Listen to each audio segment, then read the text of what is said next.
HDVSN. So, 2015 was a bit of a weird year for you because you didn't release anything up until the latter stage of that year. Yeah. And prior to that, your last release before that was kind of like late in 2014.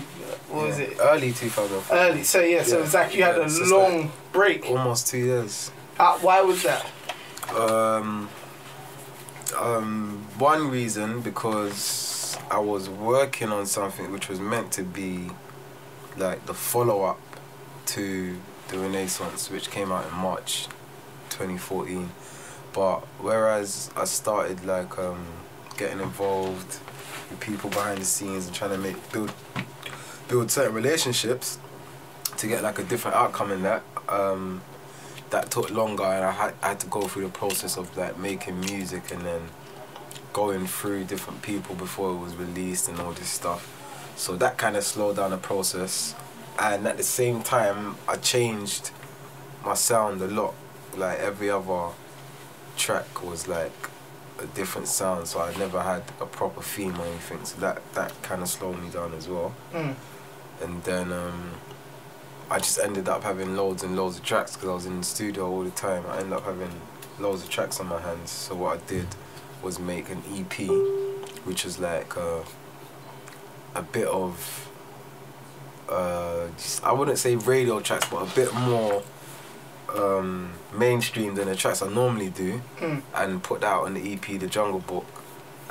Which, and was that on purpose though, yeah? Yeah, that was on purpose. I did that on purpose, so I could get like the attention that I wanted from the industry, and to put something out that could be sold and go on the radio. So that's why I kept it short, and it was 6 tracks only. So I picked a track that was a bit like a hip-hop track, like an old school hip-hop rapping track, and then I picked a track that was more jumpy, that I can perform at shows for the radio. I picked a track for the girls.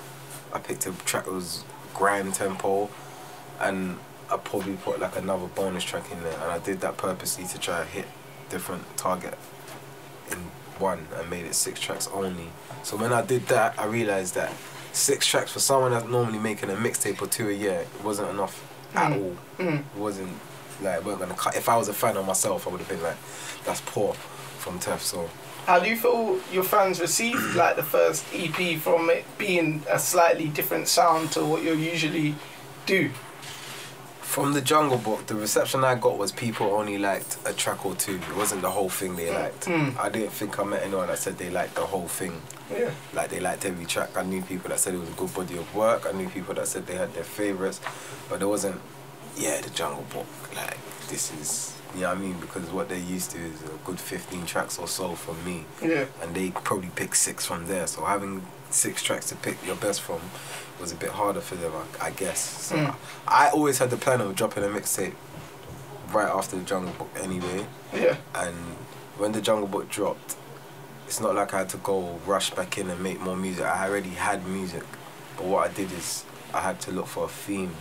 And then I said, you know what? The Jungle Book was made for the radio and the industry and the fans. I'm gonna make a mixtape for me, my friends, like my fans, the people that, the stuff we listen to. I want my mixtape to sound like how we can roll to it first before anyone else. It weren't for the radio or for anyone else. It was just for the people's and my people's firstly. So I had the men them come in the studio, like having an input, choosing what beats better or what sounds what and who should I feature. And I put a lot of features. I made it feature heavy, and that was ended up being Trillin 2. That what I saw from the reception for Trillin 2, like it seemed like everyone was like, yeah, the old Tef spec, the old Tef spec. How does it make you feel when people kind of say them kind of things, like the old Tef or the new guy? Or when they say old Tef, it's like, what was I doing before this that I've gone back to the old Tef? or was the new Tef not working?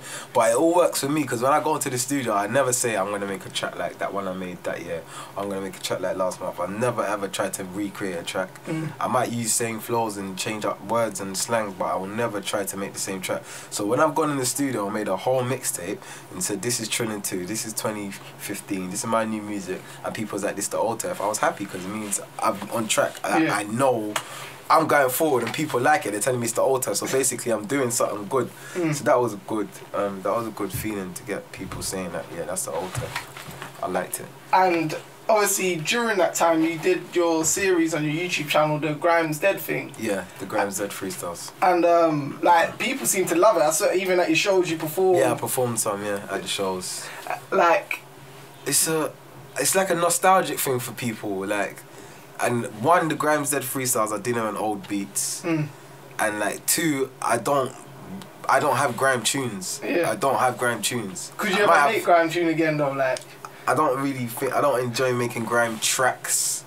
I enjoy having a grime beat playing and just spitting. Like even at the shows, people come up to me like, Tef, that is the shit. Like that is, because some people, some people, they know who I was before. And they knew like how I used to rap before. So now when they hear me doing the grime stuff, it's like it takes them back. Yeah. And for the people that didn't know I could do it, they're like, "Bro, what is Eskimo? What?" And it's mad because they don't know I could do it, but I've been doing it. Could you ever like get a hold of them old tracks? I don't know. I need them. Even before that, like the Flamer days, when they sprayed it in.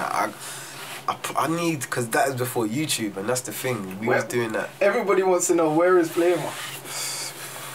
I couldn't tell you where that guy is. I don't know. I said it on Habits. I don't know where he is. I can't get a postcard. I don't know. You genuinely don't know where I literally don't know where he is. Like, if it was an emergency, I couldn't like contact him. I don't know. That's crazy. But that's how it goes. But yeah, Flamer, big up anyway. That was like the foundation before rap. Yeah. Do you know what I mean? So I will always do little bits and bobs, but I wouldn't go and make a whole grime project or like even the freestyles. People are like, "Right, when's the next one?" I don't know. I need to go back and listen to a beat that I liked back then to find some inspiration.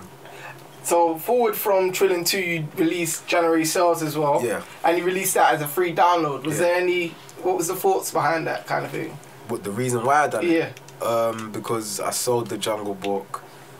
I sold Trillin 2, and then I still had more tracks left over, and I had tracks that I wanted to make, because what I got was producers sending me beats. I kept telling them send me beats, even when things were finished.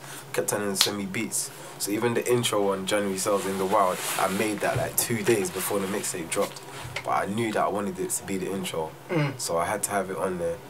And a lot of the some of the tunes, like the We Run the Block remix is there from Bonkers' track.